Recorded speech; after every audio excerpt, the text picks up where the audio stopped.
I'd like to invite Brigadier General Shmuel Zakay, who is the head of the CAAI, the Israeli Civil Aviation Authority. In his army career, he was the commander of the Golani Brigade, the Edom Formation, and the Gaza Command. Shmuel, please.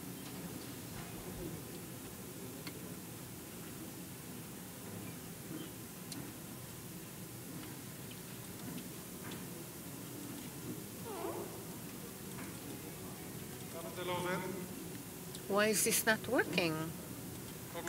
Okay. Good morning. I promised to be brief, and I believe I'll be able to do so. I'm speaking about 4 main points. First, the Israeli airspace and the integration of UAVs in that airspace. I don't know if you remember, because that was a long time ago. In the beginning of the war, when most of the Israeli public was hysterical, every head of neighborhood set up his own air force. And a country being attacked by UAVs, a massive attack, and civilians suffer from a complete insecurity, they decided to set up an air force for every neighborhood, every town, every city. And within such a loaded airspace, when the country is attacked by UAVs, and on the other hand, the citizens want to protect themselves with drones, etc., and UAVs, we'll talk about that. We'll talk about the civilian trait of the activity of the drones and the UAVs. We'll speak about the national drone project and what is the roadmap for the future, the development of this industry within the state of Israel. We have people of the industries in the Israeli field. Your aim is not only to help the Israeli soldiers, but you also want to sell and to maximize the profit of the companies that you work in. We are the regulator. And in the last year, we have decided that the 3 main elements in our success as a regulator is not only to ensure the security, the safety of aviation in Israel, but also to look at the industry and to ensure that we as a regulator enable 2 additional things in addition to safety. First, your efficiency, and second, your economic edge. For an aerial regulator who must first and foremost maintain safety, especially in view of the special traits and characteristics of the State of Israel, we must also place the efficiency and the economic edge of Israeli industry as a critical success factor as well, side by side with safety. The Israeli airspace is complex. If there's something that one can say about the State of Israel is that it is not boring. And the same applies to the Israeli airspace. The Israeli airspace is very complex. There's actually no more complex airspace in the world. You can see on the right-hand side the various layers of the aerial layers of the State of Israel. There's civilian and military aviation. There are risk zones, no-fly zone around the borders, around strategic establishments. The aerial control, for obvious reasons, rules all the domestic flights and also the general aviation in the Israeli airspace. And at the same time, with all this complexity that one cannot avoid, you can see in the lower slide where the Israeli aviation system has grown most within the heavy platforms, general aviation, etc. What grew faster and more than any other field is the unmanned UAVs. You can see it on the slide.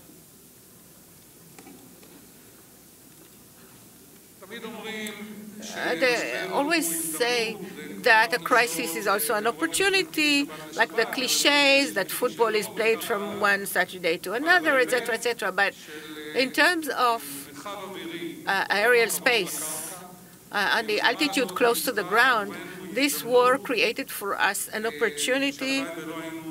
I wish we didn't have such an opportunity, but the opportunity occurred to examine and to create unmanned vehicles and use them, not only a complex aerial space to begin with, but to see how UAVs can be integrated in an aerial space, which I remind you that Israel is also attacked by UAVs by its enemies. And so the challenge here was a huge one. For instance, a basic feature. How does one distinguish between the UAV of the commander of the neighborhood in the city and that of Hezbollah? How can we distinguish between friend and foe? How can we enable the right UAV to continue, or is it a UAV that has to be intercepted? So we have to distinguish between friend and foe.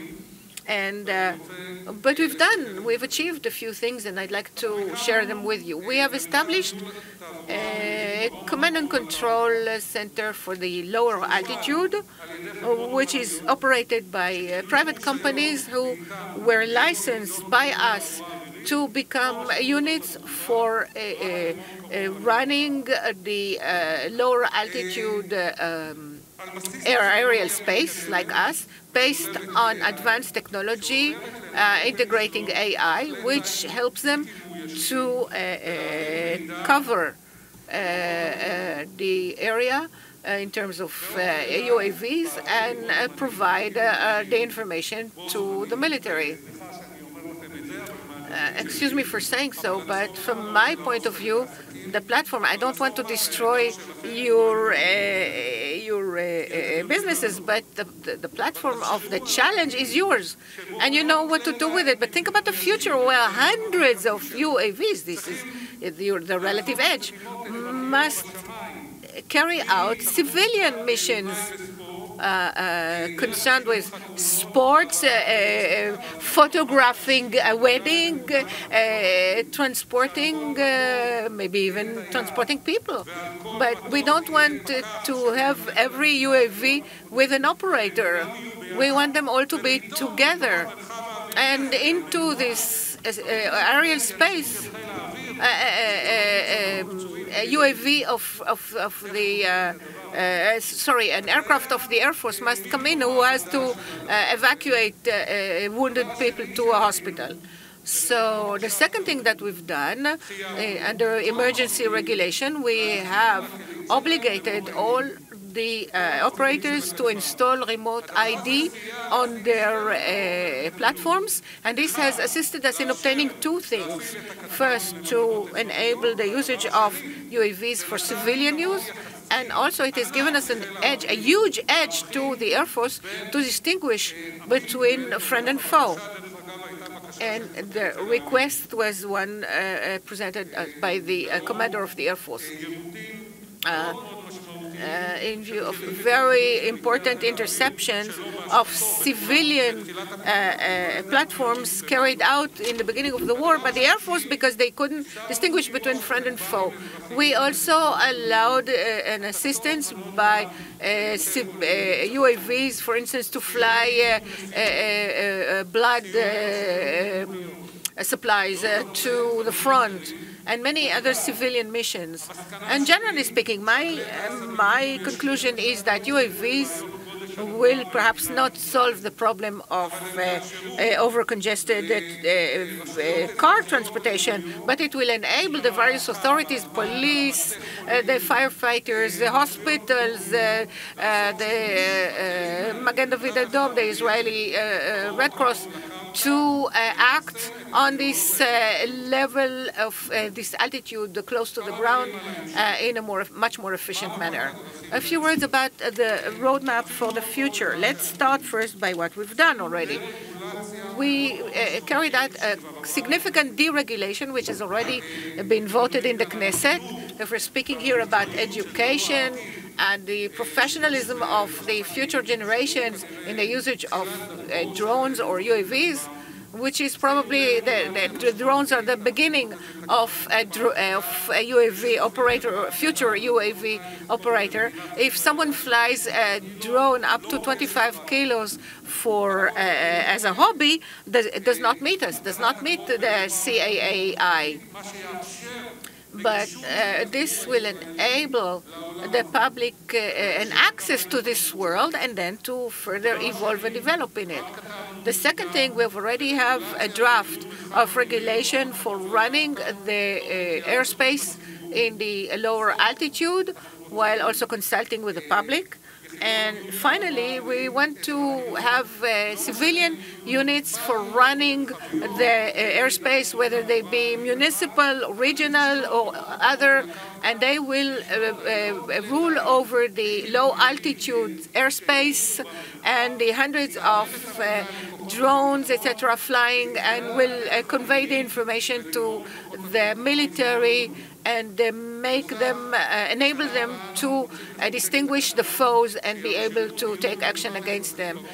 We want to have a proper management of this altitude low to the ground, which will not only enable to maximize the capabilities, the public capabilities of drones, but also to ensure a better connectivity between the transportation on the ground and the transportation in the air, namely to construct metropolitan centers, for instance, aerial taxis. Someone who works in the north and wants to go have lunch in Tel Aviv can be transported to Tel Aviv, and then to try to concentrate all this aerial activity from the ground to the higher altitude as one strategic approach.